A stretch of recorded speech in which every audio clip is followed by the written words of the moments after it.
was it?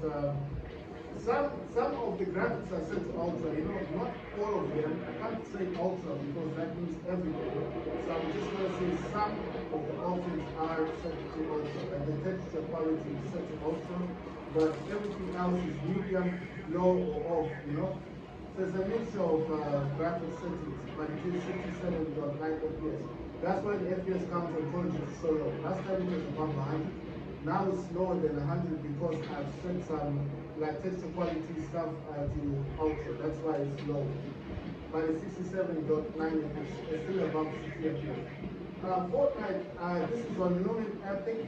And this is on 1920 by 1080. I can't play the game on 4K, but the 1440p, I don't like 1440p because there's a bit of stuttering, a little bit of lag. It's not long, but I still don't like it. So I put it on 1920 by 1080, and this is set on Lumen Epic.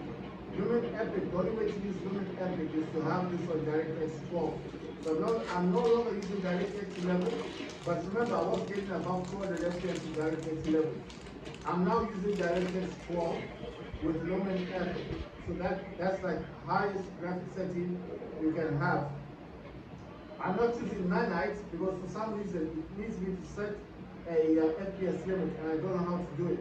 So the FPS limit I don't know how to set it properly. But anyway, I'm using Lumen Epic, which means everything's on Epic, and it's DirectX 12, and that's 156.6 FPS. So it's still above 100 FPS. Right, graphics. Let's go into graphics. I'm going to extend this. I use custom. I used to use HyperRX and quality, but I stopped because of what I was getting. I didn't like the results, so I changed it to G4, which is now custom. Super resolution enabled, sharpness of 35%.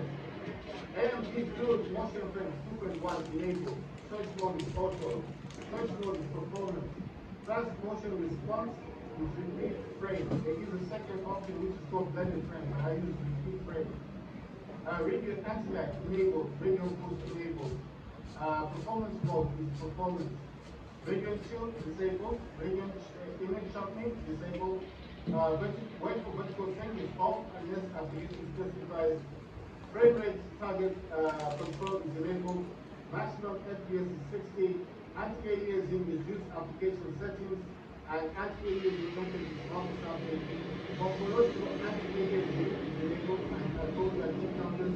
It says morphological anti-aliasing MLAA is an AMD exclusive alternative edge smoothing technique with minimal performance overhead. So this does not disturb or disrupt your performance on your AMD. Morphological anti-aliasing is enabled. Anti-stopping filtering is enabled. It says improve texture clarity. Anti-stopping filtering level is 16 times, it's the highest. I was told that this is okay to use 16 times. Texture filtering quality is set to performance. Surface format optimization is enabled.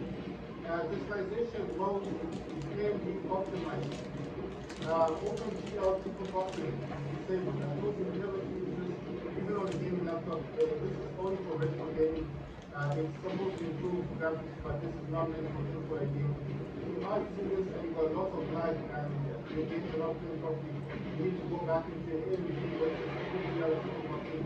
You need to disable that. So that's why the games are not playing properly.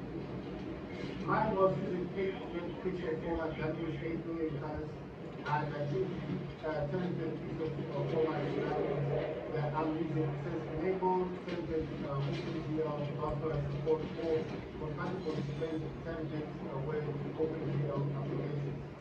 This feature is not compatible with HDR display format because your HDR display don't use the 10 bits. This is the 8 bits, the one that comes in the system. But I'm saying I think it's both 8 bits and 10 bits that are not compatible with HDR display compatibility. So if you might use HDR Call of Duty or Modern Warfare and Star Wars and stuff because this is illegal. I do not use HDR. I'm not using HDR even in the room or Call of Duty or Modern Warfare. So I am taking from 8 to 10 bits performance and 90 I told you about the research thing that do not use this because we play a lot of Call of Duty games and modern warfare games or battlefield games, you do a research of that. That's like all your shaders and it will mess up the gameplay. So if the game has gone bad, it's probably because you researched it without understanding what that does.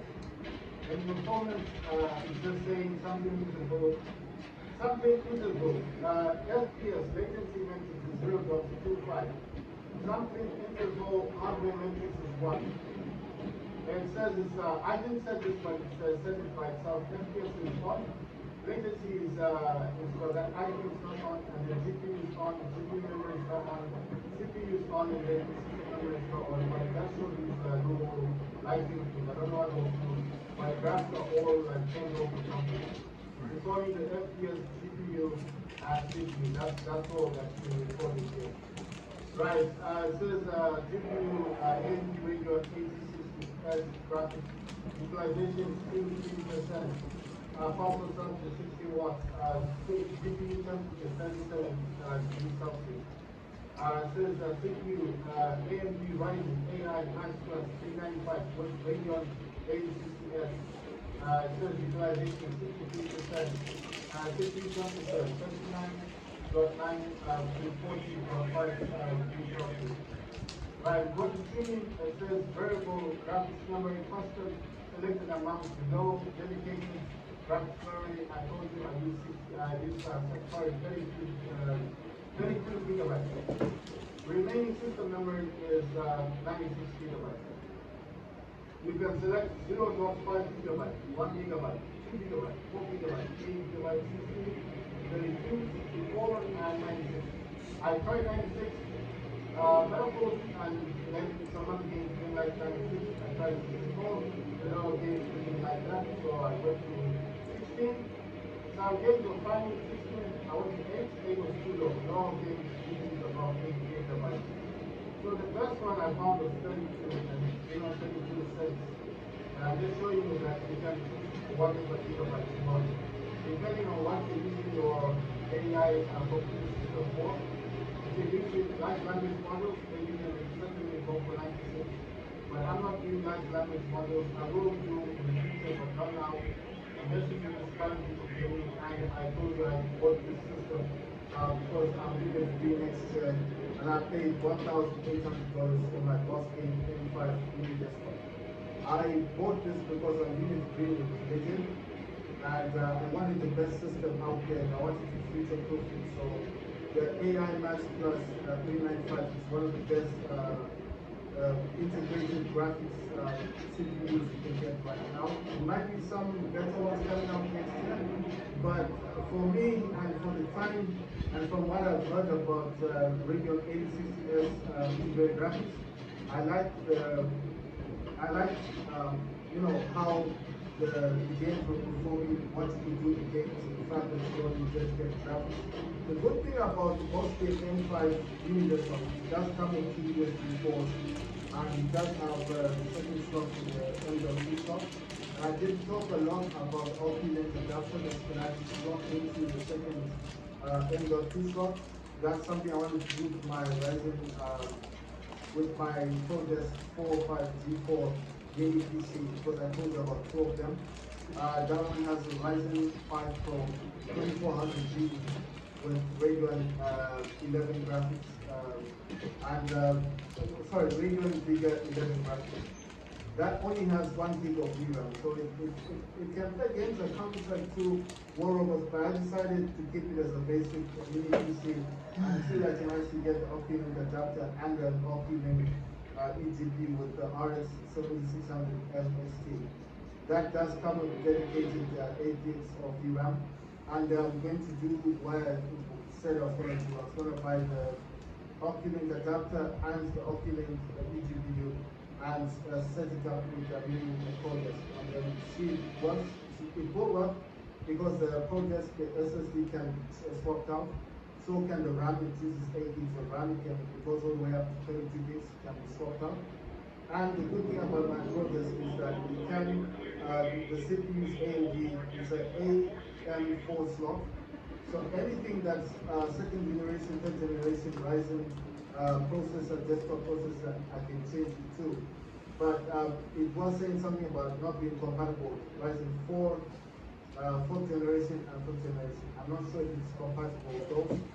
But because the Ryzen 5 processors are not as expensive, I wanted to do a test to just try and see if it does work with them. Just buy